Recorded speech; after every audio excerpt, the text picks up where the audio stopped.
வணக்கம் மக்களே. இன்றைக்கி நம்ம இன்டர்செப்டர் 650யோட செயின் மெயின்டெனன்ஸ் எப்படின்னு பார்க்கலாம்.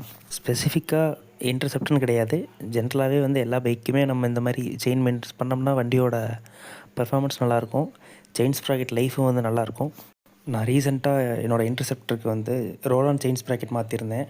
அதோட ரிவ்யூ வந்து நான் இன்னொரு நாள் உங்களுக்கு போடுறேன். இன்றைக்கி ஸ்டெப் பை ஸ்டெப் எப்படி க்ளீன் பண்ணுறதுன்னு பார்க்கலாம். ஃபஸ்ட்டு வண்டியை சென்டர் ஸ்டாண்ட் போட்டு ஸ்டார்ட் பண்ணி ஃபஸ்ட் கியர் போட்டுருங்க.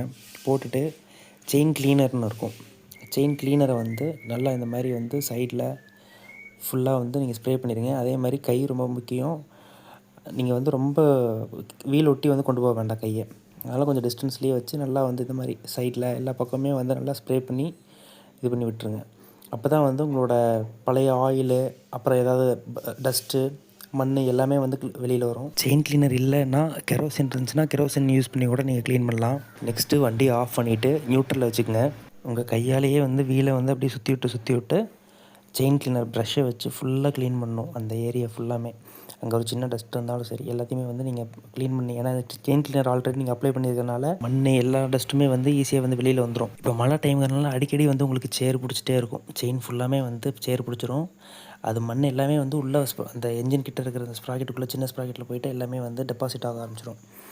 அதனாலே என்னென்னா நீங்கள் வண்டி ஓட்டும் போது ரொம்ப வரன்னு போகும் வண்டி. செயின் மட்டும் ப்ராப்பராக மெயின்டைன் பண்ணாமல் விட்டிங்கன்னா வண்டியோட செயின் ஸ்ப்ராக்கெட் லைஃப் சீக்கிரமாக போயிடும். வண்டி ஓட்டும்போது ஒரு ஸ்மூத்தான ரைடே உங்களுக்கு கிடைக்காது. நெக்ஸ்ட்டு துணியை வச்சு செயின் ஸ்ப்ராக்கெட்டு ஃபுல்லாக வந்து தொடச்சி க்ளீன் பண்ணி எடுத்துருங்க. தொடச்சி எடுத்துகிட்டு திருப்பி வண்டியை ஸ்டார்ட் பண்ணி ஃபஸ்ட் கியர் போட்டுக்குங்க. வண்டி ரன் பண்ண விட்டுட்டு செயின் லூப் எல்லா லிங்க்லேயுமே வந்து கவர் ஆகிற மாதிரி அடிங்க. செயினோட சைட் லிங்க்லேயும் அடிங்க. இப்போ தான் ஈவனாக எல்லா செயின் லிங்க்லேயும் ஸ்ப்ரே ஆகும். செயின் லூப் இல்லைன்னா நீங்கள் கியர் ஆயிலும் கூட யூஸ் பண்ணி அடிக்கலாம். ஆனால் செயின் லூப்பில் கிடைக்கிற லூப்ரிகேஷன் வந்து உங்களுக்கு கியர் ஆயிலில் பெருசாக கிடைக்காது. இன்னொன்று, செயின் லூப் யூஸ் பண்ணும்போது உங்களுக்கு வந்து 500 km ஒன்ஸ் மட்டும் நீங்கள் அடித்தா போதும்.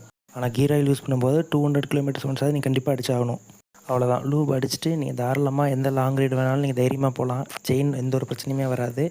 செயின் ஸ்ப்ராக்கெட்டை மட்டும் நீங்கள் வந்து கவனமாக எப்போவுமே பார்த்துக்கணும். பைக்கில் வந்து அதுதான் ரொம்ப முக்கியம். உங்களோட வண்டியோட புல்லிங்க்கும் சரி, உங்களோட பெர்ஃபார்மன்ஸுக்கும் சரி.